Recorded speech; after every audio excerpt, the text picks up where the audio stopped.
Hello everyone, ये है CBSE top study और ये टॉपिक है सीबीएसई गोल का #3। तो यहाँ पर हम जानने वाले हैं किस चीज़ के बारे में, तो आपको तो पता ही होगा। यहाँ हम जानने वाले हैं कि जो सब्सटेंस होते हैं वो जलते हैं। जब उन्हें बर्न किया जाता है तो वो या तो फ्लेम के साथ में जलते हैं या विदाउट अ फ्लेम जलते हैं। तो ऐसा क्या होता है उनमें, जो कि कभी वो फ्लेम के साथ में, ज्वाला या आग के साथ में जलते हैं और कभी नहीं।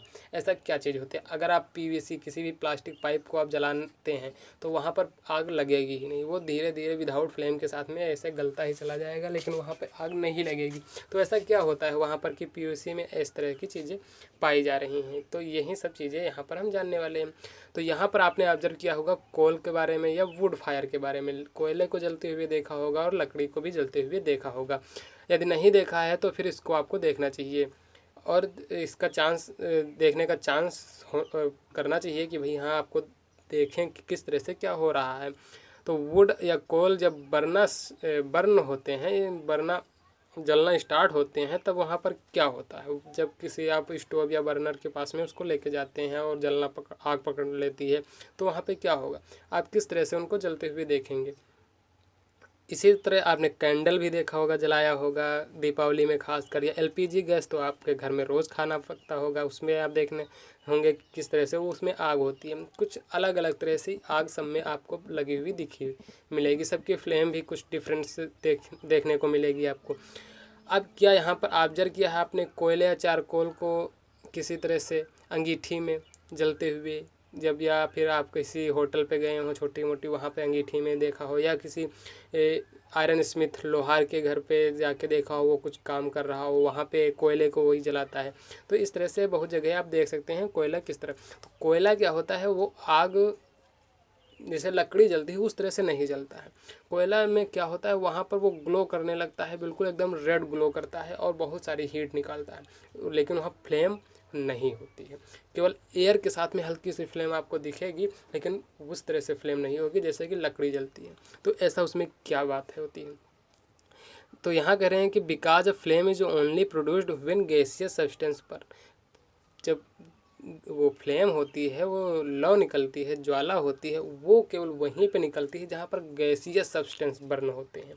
अब यहाँ पे कोयले में कोई गैसीय सब्सटेंस होता नहीं, यहाँ पर होता है कार्बन, और वहीं कार्बन जलता है और कार्बन होता है सॉलिड। तो गैसियस चीज़ है नहीं, तो इसलिए वहाँ पर फ्लेम नहीं होती है। अब चारकोल की बात करते हैं। यहाँ पर जब ये लकड़ी या चारकोल जलता है तो वहाँ पर क्या होता है, वोलेटाइल सब्सटेंस होता है। कुछ ऐसी चीज़ें होती हैं जो जलने के बाद भाप की तरह से ऊपर गैस की तरह से निकलने लगती हैं। वोलेटाइल सब्सटेंस उन्हें हम कहते हैं जो गैस की तरह से निकलने लग जाएं या अपनी अवस्था छोड़ के भागने लग जाएं, वो वोलेटाइल सब्सटेंस होते हैं। तो इस तरह से क्या होता है कि वहाँ पर जो आग पकड़ती है तो वो फ्लेम बन के निकलती है, फ्लेम ऊपर लो निकलने लगती है। और इस तरह से आप देखते हैं कुछ सब्सटेंस ऐसे होते हैं जिनमें फ्लेम पकड़ती है, और कुछ ऐसे हैं जो अपने आप वहीं पे ग्लो करना शुरू कर देते हैं। जैसे मेटल में आप देखेंगे आयरन के साथ में वो ग्लो होता चला जाएगा, लेकिन उसमें आग नहीं पकड़ेगी, जैसे कि वुडन में आग पकड़ लेती है, लकड़ी में या फिर कपड़े में। या फिर पीवीसी की बात करें, पीवीसी एक प्लास्टिक पाइप आपने देखे होंगे, उनमें भी आग नहीं पकड़ती है। तो इसी तरह से अब जो ल्यूमिनस फ्लेम्स होती हैं, चमकदार होती हैं, जो वो भी आपने देखा होगा कि when the atoms of the gaseous substance, जब गैसियस सब्सटेंस होते हैं, जैसे कि वोलेटाइल सब्सटेंस के बारे में बात हुई है, तो उनमें जो एटम्स होते हैं वो क्या होते हैं, हीटेड होते हैं और स्टार्ट कर देते हैं ग्लो करना। जैसे आपने ट्यूबलाइट देखा, ट्यूबलाइट इतनी ग्लो करती है, क्या होता है उसके अंदर, वहाँ पर हीटअप होता है, और हीटअप होने के बाद में वहाँ पर इलेक्ट्रॉन वहाँ से निकलने लगते हैं, या फिर इलेक्ट्रॉन का ट्रांसफॉर्मेशन एक जगह से दूसरी जगह होता है, जिससे कि वहाँ पर बहुत सारी आपको ल्यूमिनस दिखाई पड़ती है। और आपको पता है लाइट का जो मात्रक होता है वो ल्यूमिनस में ही नापा जाता है। आपने लाइट बल्ब खरीदा होगा तो उस पर देखा होगा कितने ल्यूमिनस का होगा, वो 12, 15, 14 ऐसे ल्यूमिनस उस पर लिखा होता है एल से, आप वहाँ पर देख सकते हैं। तो यहाँ पर ऐसा क्या होता है कि एटम्स जो होते हैं वो चमकने लगते हैं जब हीटअप होते हैं, बहुत सारे एटम्स निकलते हैं, इसलिए इतनी सारी लाइट, इतना सारा ल्यूमिनस देखने को आपको मिलता है। तो ये होते हैं करेक्टरिस्टिक्स होते हैं जो कि कलर बहुत सारे प्रोड्यूस करते हैं। बहुत सारी आपने लाइट्स देखी होंगी, तो लाइट्स क्या, इलेक्ट्रिसिटी वहाँ पे भी यही हीटअप प्रोसेस ही होती है। इलेक्ट्रिसिटी एक पावर है, एक ऊर्जा ही है जो कि वहाँ पर इलेक्ट्रॉनों को इतना हीट करती है। और इसीलिए आप देखते हैं वो जो लाइट बल्ब होते हैं वो गर्म भी हो जाते हैं।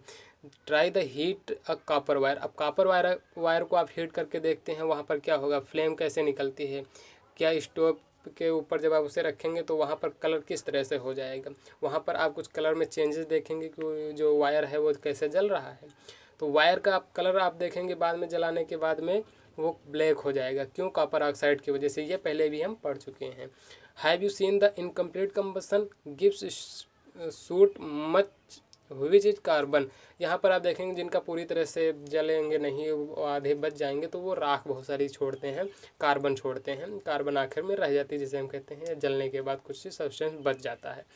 ऑन द बेसिस, इसी के आधार पर हम क्या कहते हैं, attribute the yellow colour of candle flame to.